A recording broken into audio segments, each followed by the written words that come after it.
Hi, today we're going to look at one of the more controversial leadership theories, situational leadership, or as the chapter calls it, as the book calls it, the situational approach to leadership. Now, here's a summary of what situational leadership says. It basically says that leaders should match their leadership style to the competence and the commitment of subordinates. So remember in the previous chapter, we were talking about leadership styles and how you could be high-end task, highly directive. You can also be highly relational or not highly relational, and you can combine those two axes in four combinations. Situational leadership basically says that the leader should choose one of those four styles of leadership based on the characteristics of the subordinates, and we're going to see it's the competence and the commitment. So what this theory does is it focuses on choosing a leadership style appropriate for the situation. That's why it's called situational leadership, because you look at the situation and you choose a leadership style that corresponds to that.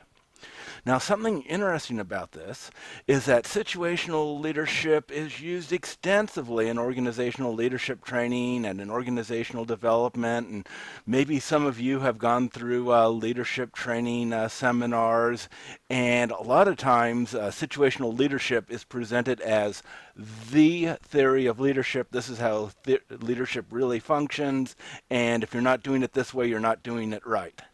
That's what makes it so controversial, because we're going to see that that is very questionable. But it's something interesting is if you had taken this course in leadership back in the 1980s or the 1990s, situational leadership would have most likely been portrayed as the very best model of leadership that there was. You probably would have used, I took a leadership course in the around 1990 or so, and here's my textbook, Management of Organizational Behavior by Hersey and Blanchard. They're the ones that developed situational leadership.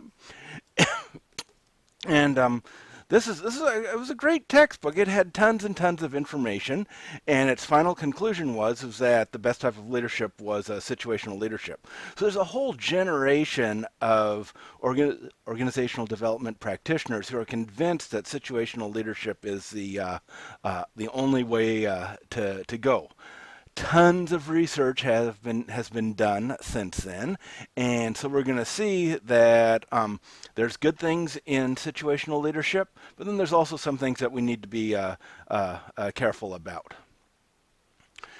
Now let's review a little bit about the leadership styles. So remember, a leadership style was kind of like the behavioral pattern of an individual who attempts to influence others. So it's this kind of characteristic behavior that you're using when you're interacting with somebody, and that there were two dimensions to it. There was the task behaviors, or in this model, it's called directive behaviors, but it's basically the same thing: trying to help somebody with their work, setting goals, teaching them to do something, telling them what to do, focusing on the task so that it gets done.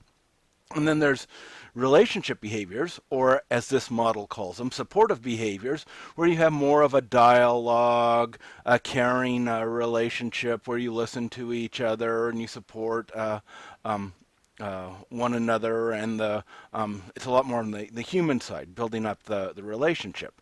And both of these dimensions can be either high or low. This theory says that you should choose whether you're going to be high or low in each of these dimensions according to the situation.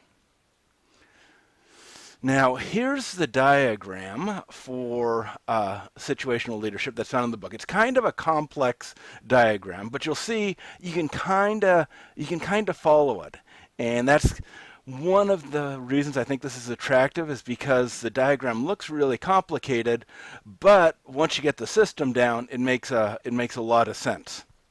So now what we have is let's start off by looking at the four leadership styles first. That's what these four boxes are. Here we've got the directive behavior, the task behavior, and we've got high over here and low over here, just like in Blake and Mooton's grid. And here we've got the supportive behavior, high up here and low here. And these 4 boxes represent the 4 leadership styles, except they have very different names here. And the names are what's on this little path here. So in Blake and Mooton, we had kind of this authoritarian compliance management or authoritarian. Here it's called directing. So this is just high in directive behavior, low in supportive behavior. We've got coaching, which is high in both directive and supportive behavior. That's what was team management before. Here we've got supporting. This was the country club management, where you're not very directive, but you're very supportive. And then the impoverished management is now called delegating, where you don't do much directive, much directing or much supporting. You just delegate and let the person go. So we've got the 4 same combinations as below. As before in the Blake and Mooton's managerial grid, the leadership styles approach.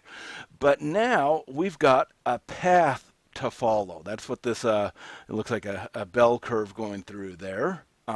Is that we're supposed to follow this path according to the situation. So what's the situation that we're supposed to look at to choose the appropriate style? Well, the situation that we're supposed to look at is what Hersey and Blanchard call the developmental leaders levels of the followers. And so the definition is the degree to which subordinates have competence and commitment necessary to accomplish a given task or activity. And that's what's known as the subordinate's developmental level. So whatever the developmental level of the subordinate is, you're supposed to choose the appropriate leadership style. Now this developmental level, as we're going to see, is pretty controversial. But this dimension, the development level, has 4 levels in this model, D1 through D4. D1 is the lowest developmental level, so it's low over here. And the highest developmental level is D4. So the lowest developmental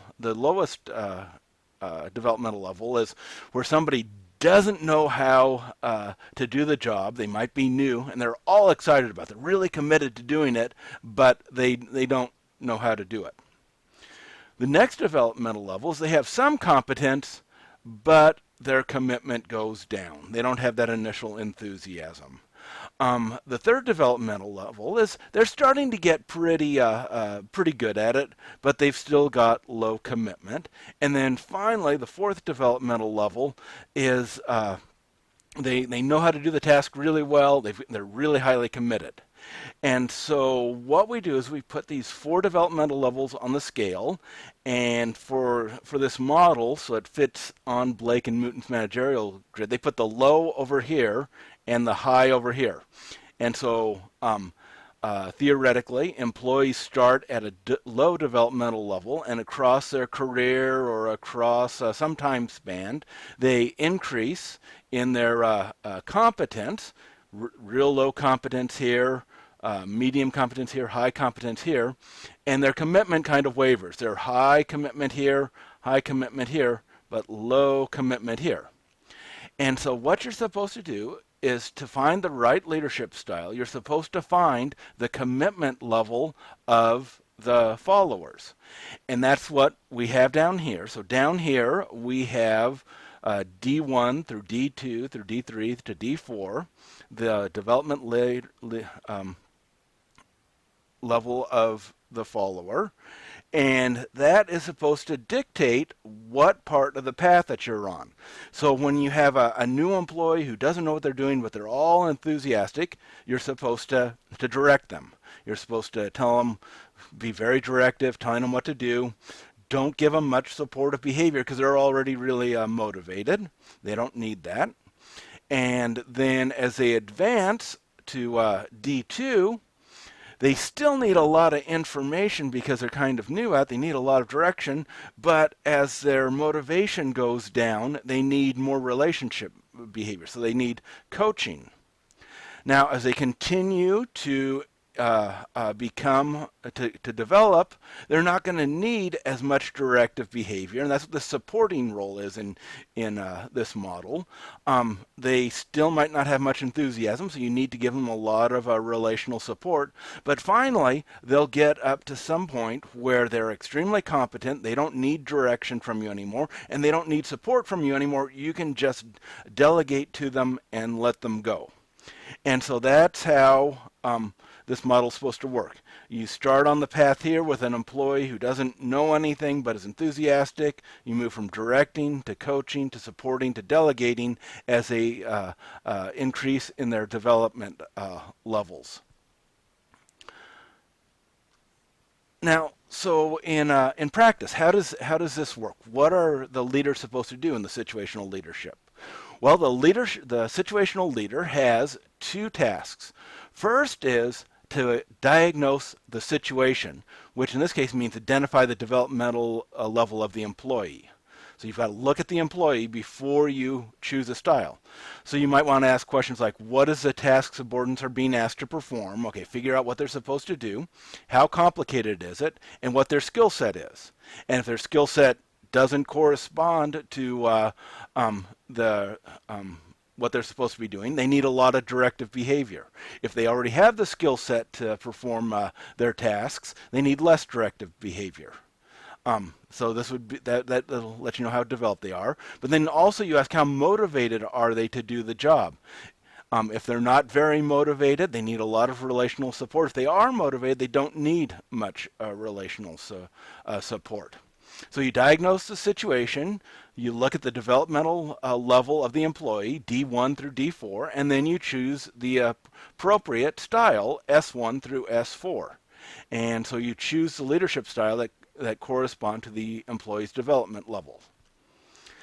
Okay, so that's the theory. Now let's look at some of the strengths and weaknesses of this. Now the strengths is that it emphasizes leader flexibility.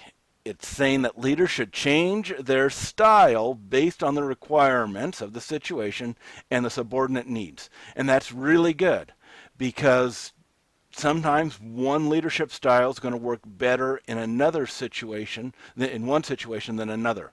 So this is the first theory that starts saying that you need to adapt your leadership style. Sometimes you need to be more directive, sometimes you need to be more supportive. Another strength of this is it emphasizes differential treatment. Not all employees need to have the same interaction with you. Some you can just let go. Some need a lot of help. It's kind of like the squeaky wheel gets the oil.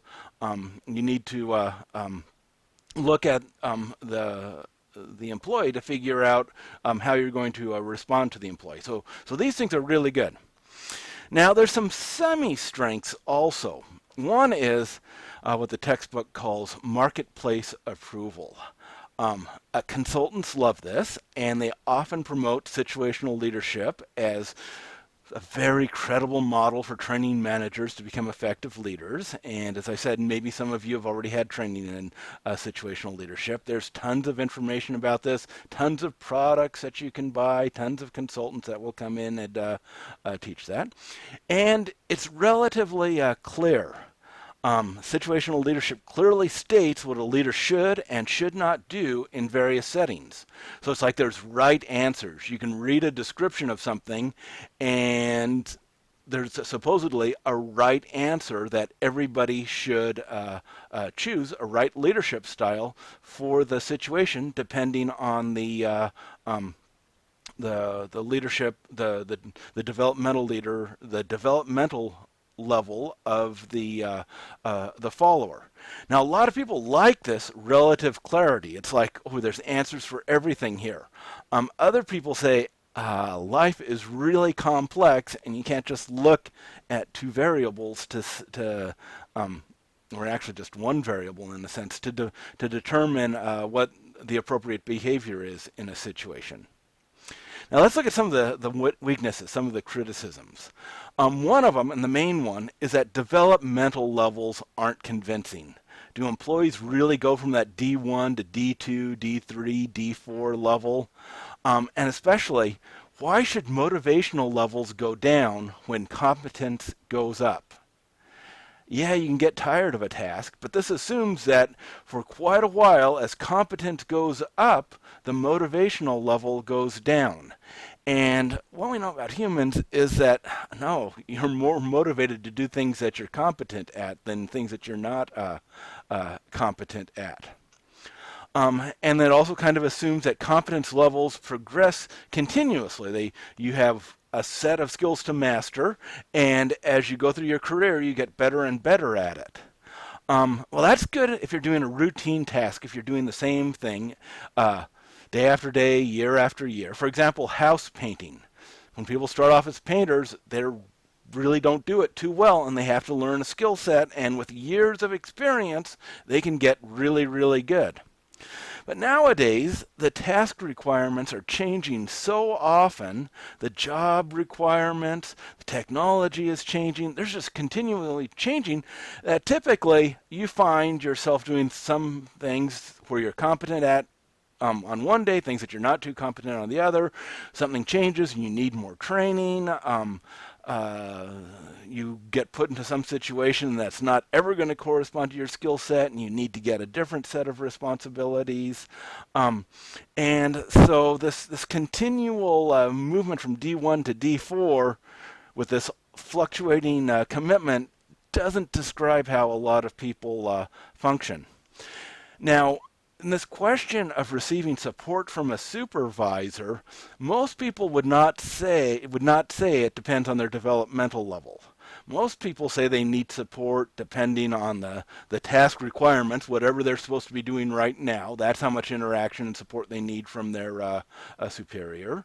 The relational context, depending on how close of a relationship with the supervisor, how well you get along, things like that, and their life situation. Sometimes people need more support than other times. So when you ask people how much support do you need from your supervisor, they're not going to say it depends on my developmental level. They're going to give a ton of other variables. And then we know that there's other things that affect the support that people need.